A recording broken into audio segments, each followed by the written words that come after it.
ये गीता का श्लोक चलते फिरते चित्त की प्रसन्नता और मुखमंडल का ओजस्वी तेजस्वी बनना और जीवन विघ्न बाधाओं के बीच भी निर्लेप नारायण के सुख से ओतप्रोत रहे, ये ऐसा श्लोक है। भगवत गीता 13वें अध्याय का 28वां श्लोक। समं पश्यन्निह सर्वत्र, समं पश्यन्निह सर्वत्र, सम अवस्थितम ईश्वरम, न हि न सत्यम आत्मानं, न हि न सत्यम आत्मानं, ततो याति परां गतिं, ततो याति परां गतिं। वह पुरुष सर्वभाव में समभाव से रहने वाला परमेश्वर को देखता है और अपने हाथों से अपना नाश नहीं करता, अर्थात राग द्वेष के वश नहीं होता। ऐसा पुरुष परम गति को प्राप्त होता है। ये बहुत सरल उपाय है, अपने कल्याण के लिए बहुत बढ़िया बात कह रहे हैं भगवान। जो भगवान को सब में सम देखता है, ऐसा नहीं कि गरीब में भगवान छोटा, अमीर में बढ़िया, पठित में भगवान बढ़िया और अनपठित में भगवान दूसरा, गुजराती में भगवान 2 नंबर का और हिंदी में भगवान 1 नंबर का और सिंधी में भगवान 3 नंबर का और यूरोपियन में भगवान 4 नंबर का। नहीं, भगवान सब में समभाव और एक है। जिस सत्ता से सिंधी और पंजाबी की आंख देखती है, उसी भगवत सत्ता से मारवाड़ी और सुरती लाला की आंख देखती। नेताओं का भगवान जुदा जुदा हो सकता है, लेकिन साधक का भगवान एक ही होता है। जय राम जी।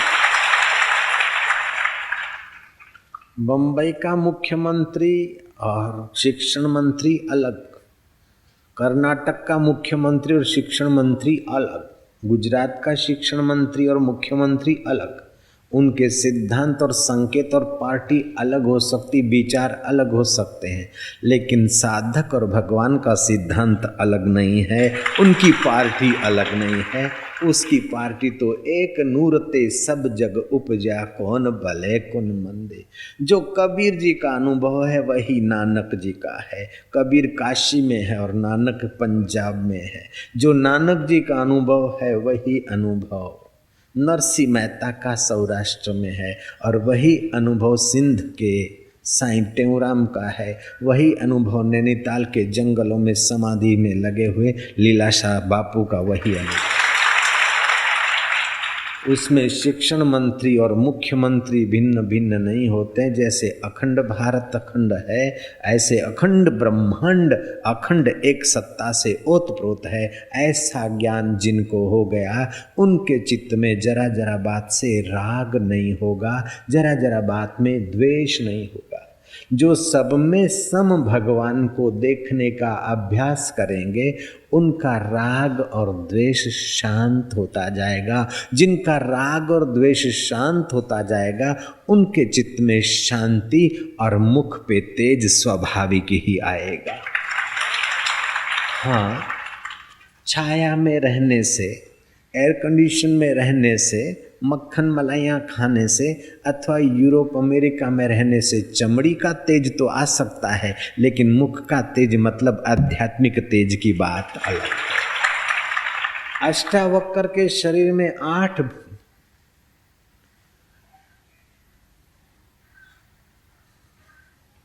खोड़ खापड़ है, टेढ़े मेढ़े अंग हैं, फिर भी अष्टावक्र का अद्वैत ज्ञान इतना तेजस्वी है कि 12 वर्ष का अष्टावक्र काली काया नाटा कद किशोर अवस्था, फिर भी विशाल काय विशाल राज्य के धनी राजा जनक उनके चरणों में प्रणाम करके ज्ञान की याचना करते हैं। ये ब्रह्म विद्या की महिमा है, ये समत्व ज्ञान की महिमा है। समत्व योगम उच्चते, कई योग हैं, हठ योग, लय योग, कुंडलनी योग, भक्ति योग, निष्काम कर्म योग, नादानुसंधान योग, इन सब योगों में समत्व योग बड़ा सहज है और सबसे ऊंचा फल देने वाला, सबसे बड़ा भारी फल देता है। समत्व योगम उच्चते। जो भगवान हर देश में है, जो भगवान हर समय में है, जो भगवान हर दिल में है, जो भगवान हर श्वास में है, ऐसा सर्वत्र सदा सब काल में ओतप्रोत भरा हुआ इतना आसान भगवान नहीं पाया या नहीं जाना, तो फिर कौन सा भगवान पाओगे और कौन से भगवान को जानोगे?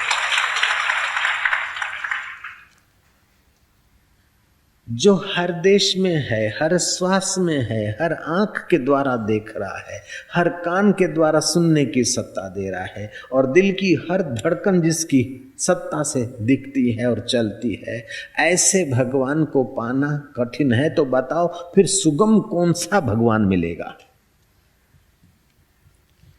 जो एक जगह पर है दूसरी जगह नहीं, वो तो फिर बहुत मेहनत से ढूंढना पड़ेगा। जो एक समय में है दूसरे समय में नहीं है, तो समय का इंतजार करना पड़ेगा। जो एक दिल में है दूसरे दिल में नहीं है, तो वहां चेकिंग करने के लिए बहुत मेहनत करनी पड़ेगी। तुम किसी को ना कहो तो मैं एक प्राइवेट बात कह दूं तुमको, जय श्री कृष्ण बोलोगी बड़ी, जय श्री। हमारे एक मित्र संत ने कहा कि मेरे कुछ डॉक्टर भगत हैं और वो ध्यान करते, उनको अनुभूतियाँ होती है, मेरे से पूछने को आते हैं, लेकिन मैं जानता नहीं। वो मेरे को बाप जी बोलते और मैं ऐसे आशीर्वाद कर देता हूँ, लेकिन उनको जो अनुभूतियाँ हो रही है और कौन सी यात्रा है मेरे को खबर नहीं। तो तुम जरा मेरे भक्तों को थोड़ा मार्गदर्शन देते जाना, मेरे को उन्होंने कहा। तो मैं आनंद होके गुजरा, आज से 20 साल पहले की बात है। तो सुबह का समय था, मैंने गाड़ी ऐसी जगह पे खड़ी करी, तो वो बंगलों में से भागते हुए आया, हाँ बापू बापू बापू करके। 20 साल पहले इतना लोक परिचय मेरा नहीं था। उन्होंने बड़े आदर से मेरे को पूजा के रूम में बिठाया, बड़ी पूजा की और देखते देखते बहुत लोग इकट्ठे हो गए। कई उसमें डॉक्टर थे, आनंद एग्रीकल्चर विभाग में काम करने वाले भी कई ऑफिसर आदि थे। तो उसमें एक महिला ने पूछा, वो भी डॉक्टर थी, उसके पति भी डॉक्टर थे, उसके दूसरे कोई रिश्तेदार भी डॉक्टर थे, ऐसे 8 डॉक्टर थे। उन्होंने एक सवाल पूछा कि बापू भगवान बधाना हृदयમાં છે, એ વાત તમે માનો છો? मैं કીધું હું ના માનું તોય છે। લ્યો, જય શ્રી કૃષ્ણ। મારા ન માનવાથી એ વાલો વયો જાય એવું નથી હો ભાઈ સાહેબ। હું માનું તોય છે, ન માનું તોય છે ને હું નગારા વગાડું કે નથી તોય છે। આપણે બધા ભેગા મળીને નગારા વગાડી કે સૂર્ય નથી તો સૂર્ય વયો જાય કે? આપણે બધા નગારા વગાડીને સોગન ખાઈએ કે એટલે ચંદ્રમા નથી। એનાથી ફરક પડે નહીં। ઈશ્વરો સર્વભૂતાનામ હૃદય अर्जुन तिष्ठति। गीता में लखेलू है कि बापू हाँ, गीता में लिखा है, हम जानते इसीलिए आपसे पूछते। तो आपका क्या मानना है? बोले मेरा मानना तो है गीता के अनुसार है, लेकिन मैं न भी मानूं फिर भी भगवान है। तो कि बापू सबके हृदय में है? तो मैं कीधु हाँ सबके हृदय में। तो डॉक्टर आपस में एक दूसरे के सामने देखने लगे और जरा थोड़ा ख्याल तो आ जाता है, मुख चमक रहा है कि शंका है कि क्या है। थोड़ा सा स्माइल एक दूसरे को दिया, फिर मेरे आगे हाथ जोड़े। मैं क्या नहीं, तुम्हारे दिल में क्या शंका है? बोले बापू अमे आ बधा 8 जण छे, डॉक्टर छे। आ फलाणा भाई छे, आ फलाणा बेन छे, आ फलाणा बेन, आ हार्टना स्पेशलिस्ट छे, आ पण हार्ट स्पेशलिस्ट छे, आ सर्जरी स्पेशलिस्ट छे, आ फलाणा छे। मैं क्या आखिर क्या? बोले बाबा जब ऑपरेशन होता है तो हम लोग साधक भी हैं, डॉक्टर भी हैं। तो किसी पेशेंट का हार्ट की सर्जरी होती है अथवा ऑपरेशन होता है तो हम माइक्रोस्कोप लेकर बहुत ट्राई करते हैं कि कहीं भगवान दिख जाए। मेरे को वो बात याद आई। एक चेला ने गुरु को कहा कि गुरुजी जब तक हम भगवान नहीं देखे तब तक कैसे मानेंगे? जब लग्न देखूं नैन तब लग्न मानूं तुम्हारे बैन। गुरु ने कहा भगवान कोई मकान दुकान या जड़ वस्तु थोड़े कि आंखों से दिखेगा। तो बोले गुरुजी जरा चख ले। बोले भगवान कोई रसगुल्ला थोड़े कि तू चख लेगा। तो गुरुजी भगवान की सुगंध क्या है। बोले भगवान कोई फूल थोड़े है जो सूंघेगा। तो बोले भगवान को स्पर्श करवा दो फिर माने। तो भगवान कोई रुई का गद्दा या डल्लभ का गद्दा थोड़े कि तू टच करके मानेगा।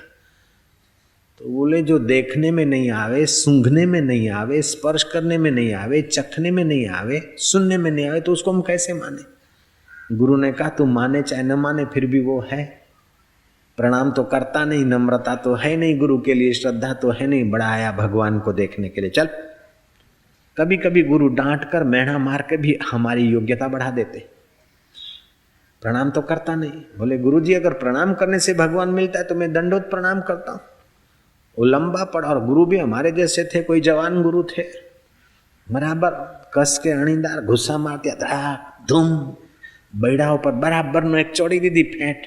अरे रे रे मर गए। अरे अरे गुरुजी ये भगवान दिखा रहे हो कि पिटाई कर रहे। अरे ओई रे बापलिया रे ओई रे केला हूँ थयु के बहु वाग्यु बहु दुखे, बहुत दुखता है। अरे कहाँ दुखता है। बोले गुरुजी यहाँ। बोले आंखों से तो दिखता नहीं। गुरु ने बोला आंखों से तो दिखता नहीं, मैं कैसे मानूं। अच्छा कान लगा कर सुनूं। बोले गुरुजी कान से नहीं सुनाई पड़ेगा। बोले अच्छा जरा सूंघ के देखूं कैसा है दर्द। बोले नाक से नहीं पता चलेगा। बोले चख के देखता हूं। चल खमीस उतार, बैठो खुल्लो कर, पीठ खुली कर, मैं जरा चाट के देखूं दुख कैसा है। बोले गुरुजी चाटने से चखने से पता नहीं चलेगा। बोले जरा दबा के देखो। बोले नहीं नहीं नहीं नहीं नहीं नहीं नहीं नहीं प्लीज प्लीज प्लीज। गुरु ने कहा जब आंख से दिखता नहीं, कान से सुनाई नहीं पड़ता, नाक से सूंघने में नहीं आता और हाथ से दिखने में स्पर्श में नहीं आता, तो मैं कैसे मानूं कि तेरे को दर्द हो रहा है। गुरुजी जिसको लगा होता है ना चोट उसी को मालूम है। वो तो मैं जानता हूं, मेरा अनुभव है। गुरु ने कहा जैसे तू जानता है तेरा अनुभव, ऐसे मैं जानता हूं भगवान है मेरा अनुभव।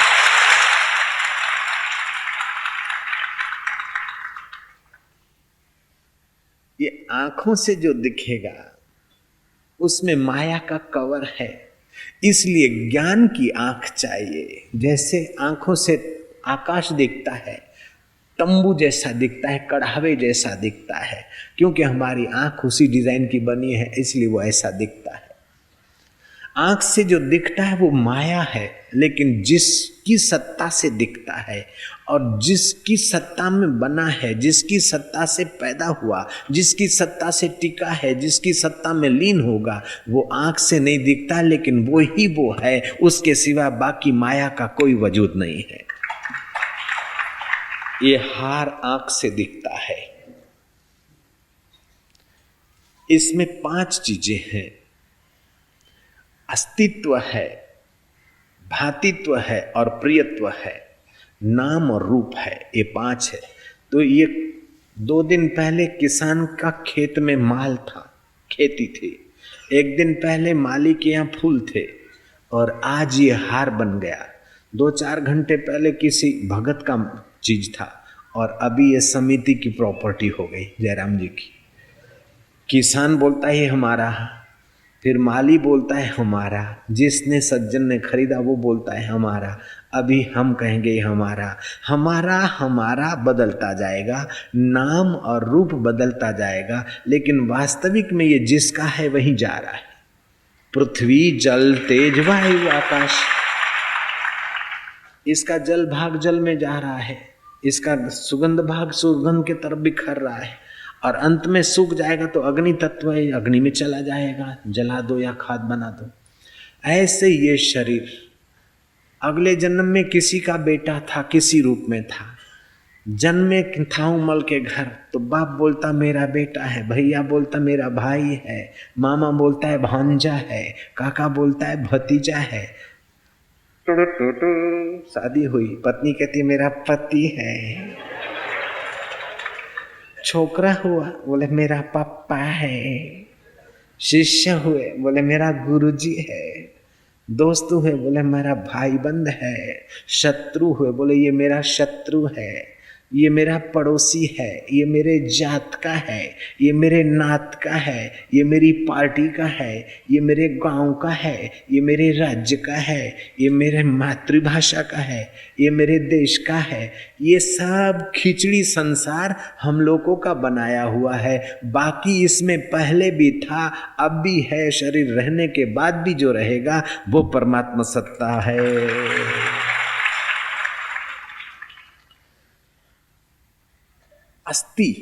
अस्तित्व तो पहले भी था। इस पांच भूत के शरीर में अभी जो है, अगर ये शरीर पड़ जाता है तो इसमें अग्नि तत्व महाअग्नि में मिल जाएगा, वो पहले भी था। वायु वायु में मिल जाएगा, जल जल में मिल जाएगा, पृथ्वी हड्डी और राख में मिल जाएगा। तो ये अस्थि तत्व पहले भी था, अब भी है, बाद में रहेगा। नाम और रूप बदलता है, ऐसे परमात्मा पहले भी था, अब भी है और बाद में भी रहेगा। लेकिन ये जो नाम और रूप है खिचड़ी, वो हमारे बनाए हुए हैं। ये माया के पर्दे में मायापति छुपा है, बाकी अभी भी मौजूद है। जैसे पानी के ऊपर लील हरियाली जम जाती, सेवाल जम जाती पानी के ऊपर, तो पानी की सत्ता से सेवाल बनती और पानी को ही ढकती है। ऐसे ही परमात्मा की सत्ता से माया स्फुरना पैदा होता है और उसी परमात्मा को ढके हुए हैं। कौन? बोले मैं। वही कौन? अरे ओळख्यो नहीं? मारू नाम छगन। आहा, अरे छगन भाई बहुत आड़ा थे।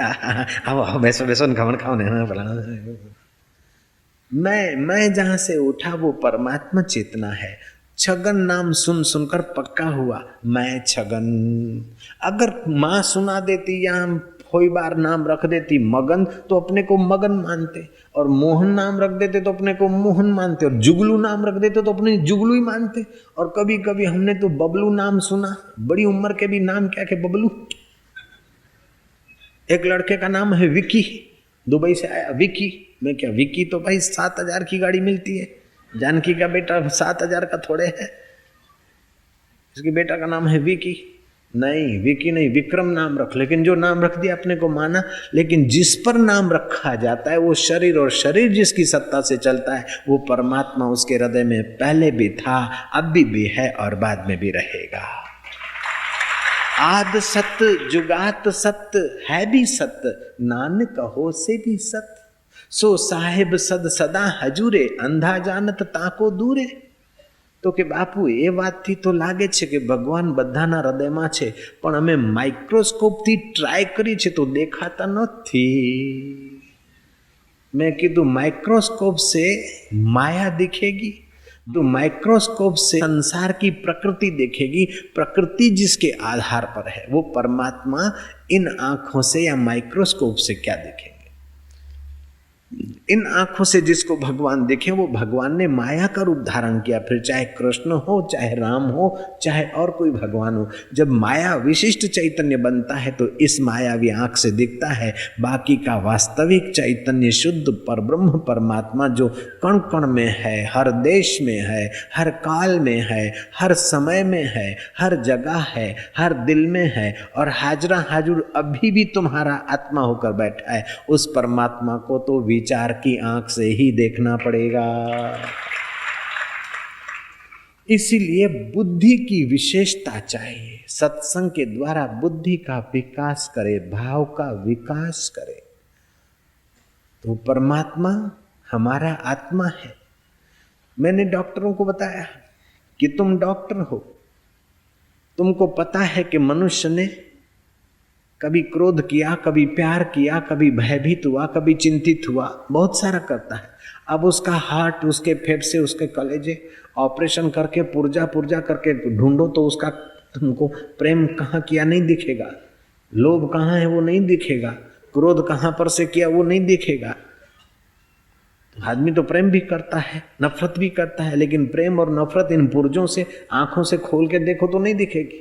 तो जब ये विकार भी आंखों से नहीं दिखते हैं, पुर्जा पुर्जा करके हटा के देखो तो आंखों से नहीं दिखते, तो निर्विकारी नारायण आंखों से कैसे दिखेगा? निर्विकारी को देखने के लिए तुम्हें निर्विकारी तत्व का अनुसंधान करना पड़ेगा। दूसरी बात, ये मान लो गुलाब का फूल है, गुलाब के फूल को देखने के लिए तो आंख चाहिए, लेकिन इसका स्वाद आंख नहीं बताएगी, स्वाद बताने के लिए जीभ चाहिए। इसकी सुगंध जीभ और आंख नहीं बताएगी, सुगंध के लिए नाक चाहिए, और इसके शब्द के लिए कान चाहिए, और कितना कठोर कोमल है, स्पर्श चाहिए। इसके अलग अलग गुण को देखने के लिए अलग अलग इंद्रिय चाहिए, लेकिन निर्गुण नारायण को देखने के लिए वृत्ति ब्रह्माकार चाहिए। निर्गुण रोटी सबसे मोटी उसका भोग लगाता है, निरंजन वन में साधु अकेला खेलता है। कबीर जी ने बहुत सुंदर भजन गाया, निरंजन वन में साधु अकेला खेलता है। अंजन माना इंद्रियां, जहां इंद्रियों की पहुंच नहीं वह निरंजन वन। बखड़ माथे गौ वियाई उसका दूध विलोता है, माखन माखन साधु खाए छाछ जगत को पिलाता है, निरंजन वन में साधु अकेला खेलता है। एक सवाल आता है कि संसारी आदमी के पास अगर कोई अतिथि आता है तो उसको मक्खन देगा और खुद छाछ पिएगा, तो साधु तो और परोपकारी होते हैं, तो साधु मक्खन खा और छाछ दूसरों को पिलाए, ये बात कैसे? भाई ये आध्यात्मिक अर्थ है। वो मक्खन मक्खन आत्मा का अनुभव प्रसाद तो साधु लेता है, लेकिन उस आत्मा के अनुभव को छूकर जो वाणी आती है वो छाछ रूप जगत को पिलाता है। मक्खन वाली छाछ सेपरेट दूध की नहीं है, आखा दूधनी छाछ छे। छाछ हजम करे, मक्खन के कण हजम करे तो देर सवेर मक्खन खाने वाला भी बन जाएगा। इसलिए माखन माखन साधु खाए छाछ जगत को पिलाता है, निरंजन वन में साधु अकेला खेलता है। बखड़ माथे गौ भी आई उसका दूध भी लोता है। बखड़ माना टेकरे पर, पहाड़ी पर, नीचे काम केंद्र है, लोभ केंद्र है, मोह और अहंकार और मद मात्सर्य है, और ध्यान करते करते साधु की साधक की वृत्ति जब ऊपर होती है तब वो गौ माना सुषुम्ना का द्वार खुलता है। बखड़ माथे गौ भी आई उसका दूध विलोता है, सो हम सो हम, उसका दूध विलोता है। आनंद रूपी माखन तो साधु का था, लेकिन आनंद स्वरूप आत्मा को छूकर जो वाणी रूपी छाछ आती है वो लोगों को पिलाता। रामतीर्थ ने कहा, जंगल में जोगी बसता है, गह रोता है गह हंसता है, मन उसका कहीं नहीं फंसता है, तन मन में चैन बरसता है। वो गाता मौला मत वाला, जब देखो भोला भाला है, मन मन का उसका माला है, तन उसका एक शिवाला है, निरंजन वन में साधु अकेला खेलता है। मन उसका माला है, तन उसका शिवाला है, गह रोता है गह हंसता है। कभी तो अपने परमात्मा भाव को, ब्रह्म भाव को याद करके हंसता है, प्रसन्न होता है, तो कभी रोता है कि हरे साधक है तो अरे अब कब मिलोगे। मीरा कभी हंसती है कभी रोती है, साधक के जीवन में भी कई बार हंसी आती, कई बार रुदन आता है। गह रोता है गह हंसता है, कभी रोता है कभी हंसता है, दिल उसका कहीं नहीं फंसता है, तन मन में चैन बरसता है। बोले रोने वालों को चैन कैसे बरसता है? अभी मनोवैज्ञानिक कहते हैं कि रुदन भी बहुत सारे रोगों को बहा देता है। घनी बार रोवानू भी जरूरी थी पड़े। संसार के दुख से जो दुखी हैं वो अगर रुदन दबाते हैं या पीड़ा को दबाते हैं, ज्यादा विज्ञानी लोग बोलते हैं कि पुरुष की अपेक्षा स्त्रियों को ज्यादा स्त्रिया की बीमारी होती है, और उन स्त्रियों को होती है जो बचपन में, यौवन काल में, जिनके ऊपर दबाव पड़ा, जो रो भी नहीं सकी और कह भी नहीं सकी और पीती गई, घूंट पीती गई, उनको स्त्रिया की बीमारी ज्यादा होती है। ऐसी व्यक्तियों को प्राय स्त्रिया की बीमारी होती है। अच्छा, एक तो संसार के दुख से दुखी हुए और रोना दबा तो स्त्रिया की बीमारी होती है। दूसरा, परमात्मा के लिए अगर विरह है और रोना आता है तो मन हल्का फूल जैसा हो जाता है। मैं तुम्हें एक सवाल पूछता हूँ, किसी के घर मृत्यु हो गई हो और घर के लोग छाती कूट के रोते हो, अब रो के चुप हुए और तुम जाके उसको पूछो क्यों रोने में मजा आया ना, तो वो लोग आंख दिखाएंगे, आप मुंह मारो रोयो, मजा नहीं बात करे। एक तो हमारा फलाना व्यक्ति मरी गया ना, मैं रड़िए छन के मजा आया। तो किसी के घर कुछ अनहोनी हुई, कोई मौत हुई और लोग रोकर अभी उठे, तुम उनसे पूछो क्यों मजा आया, तो वो नाराज हो जाएंगे, तुम्हें आंख दिखाएंगे, डंडा दिखाएंगे, नहीं तो दो शब्द कटु सुना देंगे। लेकिन हम सत्संग करते हैं, ध्यान कराते हैं और ऐसी विरह भक्ति की बात में तुमको ले जाते हैं, अथवा अक्रूर की कथा कहते हैं, श्री कृष्ण अक्रूर मिलन की बात, अथवा तो राम वनवास की गाथा बताते, अथवा ध्यान में ऐसे प्रयोग कराते, तुम रोते हो। जब रोदन तुम्हारा शांत हो जाए और तुम बाहर जाओ, कोई पूछे कि आज कैसा था, अरे क्या आज बहु मजा आएगी, हमने तो रड़ता था, आंसू लूसीन માંડ તો નવરા થયા, મજા આવી કે અરે સંસારીને હસવામાં જે મજા ના આવે ને ભગતને રડવામાં એના કરતા 1000 ગણી મજા આવે। मीरा रोती है लेकिन संसारियों के जैसा उसका दुखद रोना नहीं है, सारे दुखों को नाश करने वाला रुदन है। संसार तापे तपता नाम योगो परम औषध। संसार के ताप में तपे हुए जीवों के लिए भक्ति योग ध्यान योग परम औषध है। और भक्ति योग ध्यान योग करने वाले साधक को भगत को ये श्लोक याद कर लेना चाहिए। समम पश्यन्निह सर्वत्र, समम पश्यन्निह सर्वत्र समवस्थितम ईश्वरम न हीनस्त आत्मनः ततो यान्ति परमां गतिम। ते पुरुष, वह पुरुष सर्व भाव में, सब अवस्थाओं में समभाव रहता है। परमेश्वर समान रूप से सब में है। ऐसा जिसके चित्त में दृढ़ होता जाएगा, उतना ही उसके चित्त का राग और द्वेष उतरता जाएगा। ऐसा नहीं कि दिल्ली वाले के अंदर भगवान स्पेशल होगा और सूरत वाले में भगवान ऑर्डिनरी होगा, ऐसा नहीं है। अंग्रेज में भगवान अलग किस्म का और यहूदी में अलग किस्म का, मुसलमान में भगवान दूसरे किस्म का और हिंदू में भगवान दूसरे किस्म का नहीं। मुसलमान के विचार एक किस्म के, हिंदू के विचार दूसरे किस्म के, अंग्रेज के विचार तीसरे किस्म के, व्यापारी के विचार चौथे किस्म के, नौकरियात के विचार पांचवें किस्म के। ये विचार मन में आते, किस्म मन में बनते। मन माया का खेल है, लेकिन मन को जो सत्ता देता है वो खेल का देखने वाला एक रस परमात्मा है।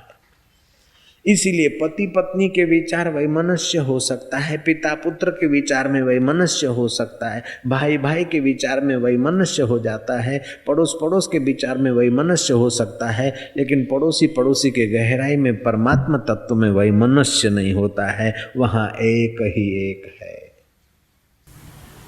सागर के किनारे जाओ, तरंग भिन्न भिन्न दिखेंगे, बुलबुले भिन्न भिन्न दिखेंगे, भंवरे और झाग भिन्न भिन्न दिखेगी, लेकिन सागर की गहराई में देखो तो एक शांत उदधि। ऐसे सबके चित्त की गहराई में देखो तो एक शांत परमात्मा है, सच्चिदानंद। सच्चिदानंद स्वरूपाय भागवत में आता है। सच्चिदानंद स्वरूपाय जगत उत्पत्ति आदि हेतवे तापत्रय विनाशाय कृष्णाय वयम नुमः। हम उस सच्चिदानंद को, जो सत्य है, पहले भी था, अभी भी है, बाद में भी रहेगा, ऐसे अंतर्यामी ईश्वर को, परमेश्वर को, सच्चिदानंद स्वरूप को, जो जगत की उत्पत्ति स्थिति और प्रलय का हेतु है और तीनों ताप निवृत्त करने के लिए हम उनको नमन करते हैं। भगवान का चिंतन करने से, भगवान का नाम लेने से पाप निवृत्त होते हैं और भगवान को नमन करने से ताप निवृत्त होते हैं। भगवान एक ऐसे, सचमुच ऐसे हैं कि जिनके लिए पूरा वर्णन तो आज कोई नहीं कर सका। भगवत स्मृति व्यथा को निवृत्त करने वाली, भगवत भाव क्लेशों को हरने वाला है, भगवान नाम पाप ताप को हरने वाला है। तो भगवान का नाम, भगवत भाव और भगवत ध्यान करने की जिनको रुचि है, वो अपने जीवन में एक आदत बना ले। जैसे कोई ब्राह्मण है कि मैं बिना सिया हुआ कपड़ा पहनूंगा, सुबह सूरज उगने के पहले नहाऊंगा, इतनी देर संध्या गायत्री करूंगा, ऐसा ऐसा भोजन ही करूंगा। उसने अपना नियम बना लिया, तो उसको लगा कि अपने जीवन को एक ऐसे सुंदर ढंग से जिया जाए। अब वो 4 दिन के लिए नहीं, आजीवन वो कर लेता है कि हम ऐसे जिएंगे, ऐसे रहेंगे। पैंट शर्ट, यहाँ सिगरेट शराब कबाब नहीं खाएंगे, तो उसने जीवन नियम बना लिए तो 2 दिन के लिए नहीं बनाता, 10 दिन के लिए नहीं बनाता, जीवन भर। जो शराब कबाब छोड़ देता है तो ऐसा थोड़े कि 1 साल के लिए शराब कबाब नहीं, अब बाद में हम पिएंगे खाएंगे, ऐसा तो नहीं होता। तो जैसे जीवन उत्तम जीवन जीने के लिए संकल्प करके आदमी लग जाता है, ऐसे उत्तम से उत्तम परमात्मा को पाने के लिए भी संकल्प करके लग जाए कि कुछ भी हो जाए अपने चित्त को राग और द्वेष की जब आंधी तूफान आएंगे तो उसी समय भगवान की स्मृति करके चित्त की रक्षा करेंगे। जब किसी मित्र की या पुत्री की, किरण की या उसकी याद आएगी तो भगवान को याद करेंगे। तो किरण का शरीर, पुत्र का शरीर, पुत्री का शरीर तो बदलता है, लेकिन आत्मा अबदल है और मेरे साथ है। मेरा शरीर भी बदलता है, रोज अन्न खाते, फल खाते, पुराने कण मिटते हैं, नए कण बनते हैं, ये शरीर भी बदल रहा है।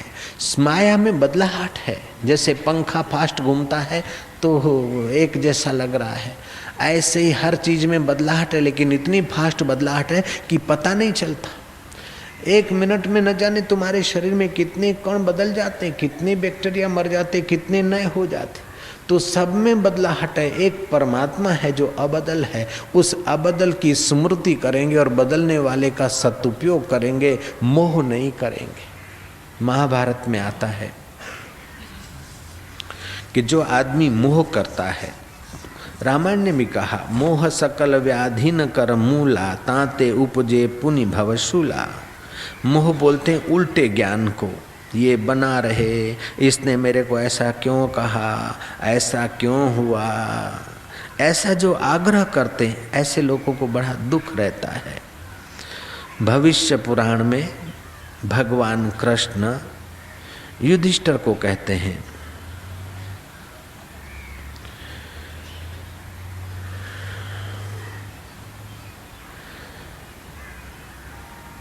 कि युधिष्ठिर, ये जो कुछ दिखता है ये सब माया है। इस माया को जो सत्य मानते हैं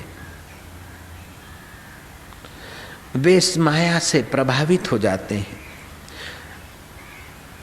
जो लोग बैठे बैठे मिट्टी का ढेला तोड़ते हैं, तिनखा तोड़ते हैं, अथवा वस्तु को टुकड़े करते रहते हैं, कान में नाक में उंगलियां डालते रहते हैं, अपने दांतों से नख काटते रहते हैं, या उच्छिष्ट भोजन करते हैं, वस्तुओं में मिलावट करते हैं, एक दूसरों की निंदा करते हैं, अधिक धन इकट्ठा करते हैं, अधिक नींद लेते हैं, ऐसे आदमी अपनी आयुष्य और पुण्य क्षीण कर लेते हैं। लेकिन जो ठीक ठीक आहार करता है, ठीक ठीक व्यवहार करता है, संयमी जीवन जीता है, वो अपना आयुष्य और पुण्य बढ़ाकर अगर सत्य पद का सहारा ले तो जीवन की शाम होने के पहले वो जीवन दाता श्री कृष्ण तत्व का साक्षात्कार भी कर लेता है, समत्व योग पा लेता है। इसीलिए मनुष्य अपने भाग्य का आप विधाता है। सत्संग में 4 कदम चल के जाते बड़ा भारी पुण्य होता है। सत्संग में पहुंचना ये मजाक की बात नहीं।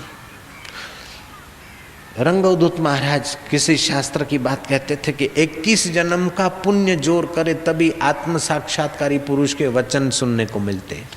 7 जन्म का पुण्य जोड़ करे तभी किसी संत के दर्शन का विचार आएगा। लेकिन हाँ जाऊँ छू, काल जाऊँ छू, आज जाऊँ छू, अभी जाता हूँ, कल जाता हूँ, परसों जाता हूँ।